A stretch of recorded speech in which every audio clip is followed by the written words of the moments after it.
जब super class पढ़ा तो सुपर क्लास था 2 और वो फाइलम था कॉर्डाटा का। तो कॉर्डाटा कितने नंबर फाइलम पे? कितने नंबर? 11। और उसी में सुपर क्लास कितना? फिशेस में क्या है? टोटल फिश जितना फिश था सब आ गया, ठीक है। और फिर आया टेट्रापॉड्स। क्या आया? टेट्रापॉड्स यानी जिसके पास 4 को पैर था। नहीं 4 को पैर था ना, आगे 2 को और इनमें 2 को। तो आगे वाला पैर को बोले फोरलाइन और पीछे वाला को बोले हाइंडलाइन। आइए तो हमने क्या देखा कि टेट्रापॉड्स में 4 थे। तो सबसे पहला टेट्रापॉड कौन? एम्फीबिया। वीडियो आ गया मेरा, डाल दिए कल, ठीक है ना। दूसरा टेट्रापॉड कौन? रेप्टिलिया। और तीसरा टेट्रापॉड कौन?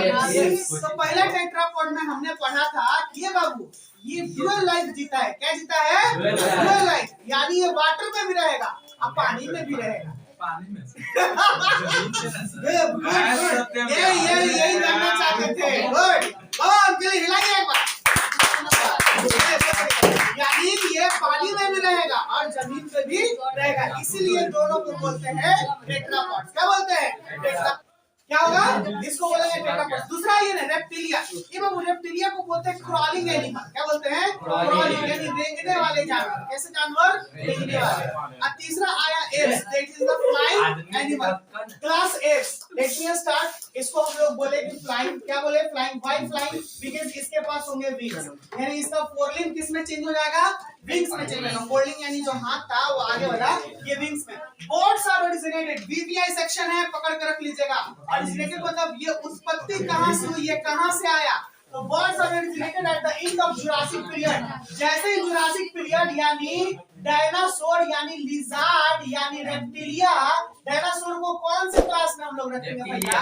रेप्टिलिया। जैसा ही रेप्टिलिया खत्म हुआ तब हुआ कि यही जुरासिक पीरियड के एंड के बाद बर्ड्स ओरिजिनेटेड हुआ ऑफ द मेसोजोइक ईरा, यानी मेसोजोइक ईरा के जुरासिक पीरियड के खत्म होने पे ही बर्ड्स का फिर ओरिजिनेटेड हुआ। एंड मॉडर्नाइजेशन इन इसको हम लोग क्या बोलेंगे?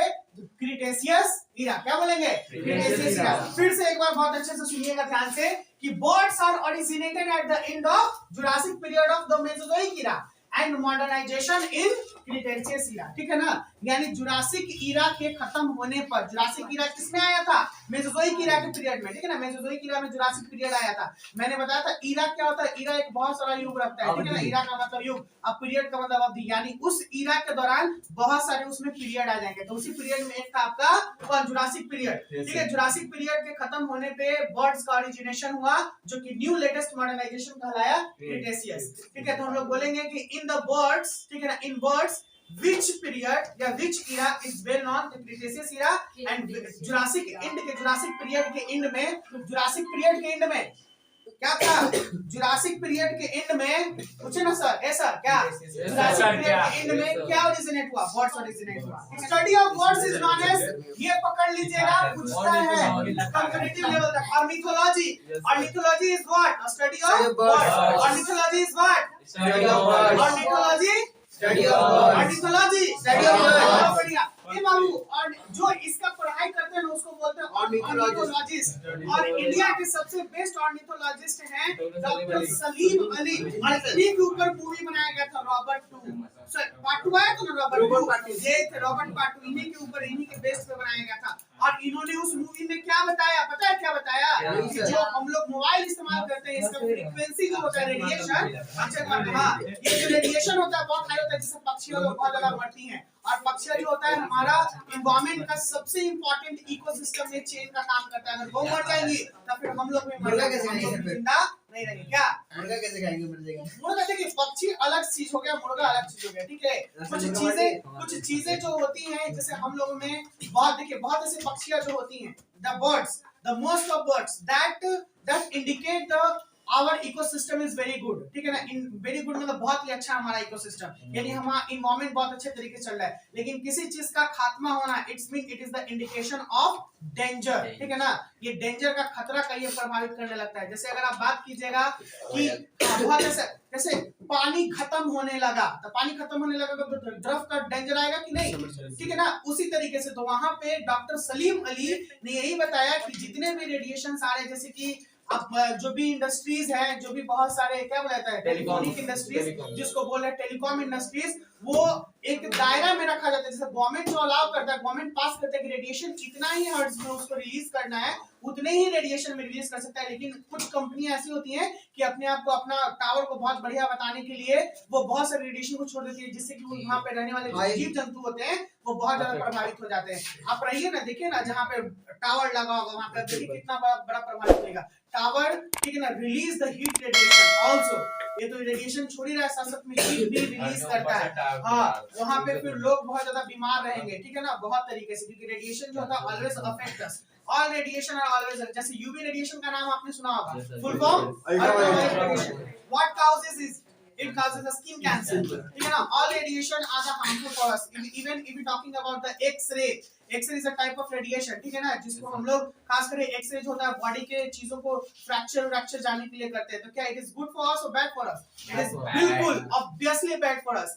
इसीलिए कभी भी जब एक्सरे हो, एमआरआई हो, ये सब चीजें तो जो पेशेंट है केवल उन्हीं को जाने दीजिए, आप लोग वहां पे मजे, क्योंकि most of cancer are caused by radiation, ठीक है ना। most of cancer and that leads to cancer, all the radiation that leads to cancer, so please avoid that thing, उस चीज को अवॉइड कीजिएगा, और अवॉइड कीजिएगा कि ज्यादा एक्सरे पे ज्यादा ध्यान नहीं दिया जाए, ठीक है। नेक्स्ट आते हैं doctor Salim Ali, who was he was known as the Birdman of India, doctor Salim Ali. बहुत ही बेस्ट और बहुत ही लेटेस्ट क्वेश्चन कर सकता है, पकड़ लीजिएगा। अभी तक के आपके एनसीईआरटी बुक में भी इसका मेंशन नहीं किया गया है। आते हैं study of bird and egg, यानी बर्ड्स के एग के स्टडी को बोलते हैं oology. Study of bird nests is known as nidology. Birds are glorified reptile, बहुत ही बेहतर बात, बर्ड्स आर ग्लोरीफाइड रेप्टाइल, यानी बर्ड्स जो है वो बहुत ग्लोरीफाइड, यानी ये रेप्टाइल से इवॉल्व होकर है और ग्लोरीफाइड रेप्टाइल है, यानी ये कुछ भव, यानी जो रेप्टाइल थे सभी सिर्फ रेंगने वाले, लेकिन इससे एडवांस कैरेक्टर को क्या है। ये बात किसने कहा? ये कहा हक्सली ने। कौन कहा? हक्सली। कौन कहे? Huxley. Arrangement of wings on the body of the birds is known as pterylosis, यानी इसमें जो फोर लाइन था वो विंग्स में चेंज हो गया और अरेंजमेंट हो गया, इसको हम लोग क्या बोलते हैं? टेरिलोसिस। क्या बोलते हैं? टेरिलोसिस। कोई दिक्कत का? आइए, बॉडी इज बोटेड शेप। बाबू बोट शेप देखिए ना, अभी बच्चा को इसमें बोल रहा था कि सर इसको क्या बोलेंगे, तो ये है आपका बोट शेप बॉडी, और इसी बॉडी को स्ट्रीमलाइनेड बोलते हैं। और स्ट्रीमलाइनेड क्यों? इसको बोलते हैं हिंदी में धारा रेखीय शरीर। क्या रेखीय? धारा रेखीय। पूछने कि सर ये क्यों होता है? सर पूछिए। देखिए, ये बोट शेप जब बोला है तो बोट तो चलता है नाव में, मतलब नाव पानी में चलता है, बोट पानी में चलता है। तो देखिए वाटर करंट जब चलेगा ना आगे की तरफ, तो ये पानी को काटने के लिए इस्तेमाल किया जाता है, दैट इज फ्रिक्शन लेस बनाने के लिए कि फ्रिक्शन ज्यादा न हो। उसी तरीके से जो बर्ड्स लोग जब उड़ेंगे तो बर्ड्स का चोंच ऐसे रहेगा, देखिएगा यही बर्ड्स है आपका, ठीक है ना। ये राम ए राम ये क्या होता है? राम अरे बर्ड्स का शेप बना है ए राम। अब कोरोना फैला रहा है मेरा ऊपर छिगड़ा। ए बउआ, ये बर्ड्स का चोंच देखिए, ज्यादा फिगर पे देखिए, आराम मत जाइए, बस देखिए कि बर्ड है, ठीक है ना।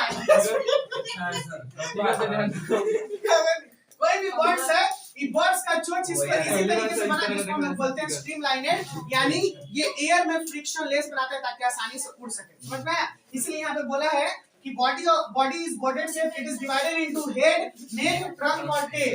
ये देखिए ये हेड है, इसके बीच का पोर्शन ये हेड, ये नेक, ये वाला भाग ट्रंक और लास्ट वाला भाग टेल, ठीक है ना। ट्रंक और टेल, यानी चार भाग में बॉडी। मैंने बताया था आप जब एम्फीबिया में पढ़े होंगे तो बॉडी 2 और 3 पार्ट में बटा था। रेप्टिलिया में पढ़े कितना आ गया? 4 आ गया। तो बर्ड्स में भी 4 और हम लोग में भी 4। हम लोग का हेड, नेक, ट्रंक और पीछे टेल जो था वो खत्म हो गया कॉकिक्स में, लेकिन मंकी में अभी तक है, ठीक है ना। मंकीज में है। आगे आते हैं अ cover of soft feather. Cover of soft feather, feather का मतलब होता है पंख जो उसके ऊपर में। इसको डेरिवेटिव, मतलब ये डेरिवेटिव पता है स्ट्रेटम कॉर्नियम से। किससे है? Stratum corneum. ये पढ़िएगा जब हम पढ़ाएंगे एपिडर्मिस, जब पढ़ाएंगे स्किन के बारे में, तो स्किन के एक पार्ट होता है स्ट्रेटम कॉर्नियम। क्या नाम है? Stratum corneum. इसी से डिराइव होकर फीदर बना है आपका। Is present all over the body, ये पूरे बॉडी पे मौजूद रहता है। कहां पे मौजूद रहता है? पूरे शरीर पे। All the birds that is called plumage, ठीक है ना। ये जितने भी सब हैं सब में पाए जाएंगे और इसको हम लोग बोलते हैं प्लूमेज। क्या बोलते हैं? प्लूमेज। नेक्स्ट आते हैं scales are found only in a hind leg. जो स्केल्स होंगे, जैसे देखिएगा ना, हम लोग रेप्टिलियन में पढ़े कि पूरे बॉडी में स्केल था, पूरा था ना बॉडी में, लेकिन इसमें स्केल कहाँ पे पाया जाएगा? केवल हाइंड लेग, पिछला पैर पे। मुर्गी जाइए, मुर्गी को देखिएगा ना चिकन को खाने के लिए, तो उसके देखिएगा पीछे चोइटा जैसा लगेगा उसका पैर। और कितना आदमी पैरों खाता है बाबू, बड़ा चिकन। अरे चिकन का पैर तुम देखना ना, ज्यादा देखना। चलिए ये बाबा आवाज ये ना थोड़ा और लग रहा होगा। मैंने कल दिया था आपको एम्ब्रॉयडिंग मेम्ब्रेन बनाने के लिए। एम्ब्रॉयडिंग मेम्ब्रेन में हमने 3 बनाया। बउआ बोली कि यही होता है जो हम खाते हैं, इसीलिए बउआ है, इसको नहीं खाना चाहिए। बाकी खाने वाला तो कितना प्रोटीन होता है? बहुत ज्यादा। अब चलो, skin is dry and without gland, यानी इसका जो स्किन होगा वो ड्राई होगा बिना ग्लैंड के, तो ग्लैंड पाया जाएगा। ये बाबू ग्लैंड पाया जाएगा, कहाँ जाएगा? तो देखिए ना, but oil gland and preen gland are found in on tail और यूरोपिगियम, ठीक है ना, ये नाम है बायोलॉजिकल। या तो टेल बोलेंगे या तो बोलेंगे यूरोपिगियम। क्या बोलेंगे? यूरोपिगियम। These glands secrete oil which soften and makes greasy of the feeder, यानी यही जो होता है ये ग्लैंड जिसको ऑयल ग्लैंड हम लोग बोलते हैं या फिर प्रीन ग्लैंड, ये ऑयल को सीक्रेट करेगा उसके पूरे फीडर को, ठीक है ना, नॉर्मल और सॉफ्टन बनाता है। अब सबसे इंपॉर्टेंट बात कि ये होता क्या है, तो देखिएगा आप जब चिकन खाते हो तो चिकन के टेल पे, ठीक है ना, टेल पे एक ग्लैंड होता है, उसी को बोलते हैं ऑयल ग्लैंड, ठीक है। कॉमन सी बात है। Biology student please, no tension, no शर्म, नो हया, जो किया शर्म उसका फूटा, ठीक है ना। और बायोलॉजी में तो खास करके आपको पूरा डीप जाना है, हार्ट सीट पे आवाज के इनने करके उनने करके सब चीज को देखना है, ठीक है। आइए प्रीन ग्लैंड, थोड़ा सा एक बात देखिए, 1 मिनट बताते हैं। ये इसका मुर्गी का पीछे वाला भाग है, यहाँ पर पीछे वाला भाग है, मान के चलिए पीछे वाला भाग है। यहीं पे इसका कुछ स्किन होता है, इस स्किन में कि यहाँ पे ऑयल ग्लैंड पाए जाते हैं, गोल गोल यहाँ पे इसको नरिश करते हैं। चलिए नेक्स्ट आते हैं। 2 pair of lines are present, यानी 2 जोड़े जो होते हैं वो पैर होते हैं, 2 जोड़े पैर मौजूद होंगे। एक होगा 4 लाइन जो 3 डिजिट के साथ रहेगा। तो पंख जब आप देखिएगा ना, तो पंख कुछ ऐसे रहेगा, 3 डिजिट ऐसे रहेगा, इसी को बोलते हैं 3 डिजिट, ठीक है ना, पंख। नेक्स्ट आते हैं with and modified into wings, और यही मॉडिफाइड विंग्स में हो जाता है, आगे वाला विंग्स में हो जाएगा। याद रखना है, एकदम दिए क्वेश्चन आपका बोर्ड करेगा या नहीं कर सकता है। the four legs of birds have how many digits? कितना? 3. and the hind leg of birds how many digits? 4 digits। देख लीजिए, birds 4 claws digits are found in hind limbs। a 3-chambered cloaca is present in the birds। वो cloaca हमने बता रखा था ना, cloacal aperture cloacal, अब फिर दे दिया 3 चैम्बर, यानी कॉमन हो गया क्लोएका। यानी इसमें क्या क्या एंट्री मारेगा, इस लास्ट चैम्बर में क्या क्या एंट्री मारेगा? सबसे पहले एक्सक्रीटरी ना, जो इसका जिसका फीकल मैटर निकलेगा, एक्सक्रीटरी यानी ये जो यूरिनेशन करेगा, जो यूरिन करेगा, ठीक है, तो ये क्लोएकल अपर्चर से निकलेगा। दूसरा जेनाइटल ट्रैक्ट, पहला एक्सक्रीटरी ट्रैक्ट, दूसरा जेनाइटल ट्रैक्ट और तीसरा डाइजेस्टिव ट्रैक्ट। यानी जब 3 ट्रैक्ट बात करेंगे 3 चैम्बर क्लोएका में आएगा, तो क्या बात किया? पहला एक्सक्रीटरी, दूसरा जेनाइटल, तीसरा डाइजेस्टिव, यानी ये तीनों चैम्बर एक क्लोएका, जिसको हम लोग बोलेंगे क्लोएका। तो आपका पूछे ना, ए सर बोले ना, ए सर एक बढ़िया सा सुंदर सा पक्षी का फोटो बनाना है, उसमें आपको दिखाना है कि कहाँ पे स्केल पाया गया, उसका 3 पैसे वाला, 5 वाला, 4 डिजिट, और साथ में आपको ये वाला इंटरनल स्ट्रक्चर में दिखाने के क्लोएका 3 को कैसे मिला, यानी एक्सक्रीटरी, डाइजेस्टिव और जेनाइटल, ये कैसे ट्रैक्ट मिला इसमें। तो आज हम लोग ये रोकेंगे, कल हो जाएगा स्वाहा। क्या हो जाएगा? स्वाहा। तो मिलते हैं कल यही के साथ।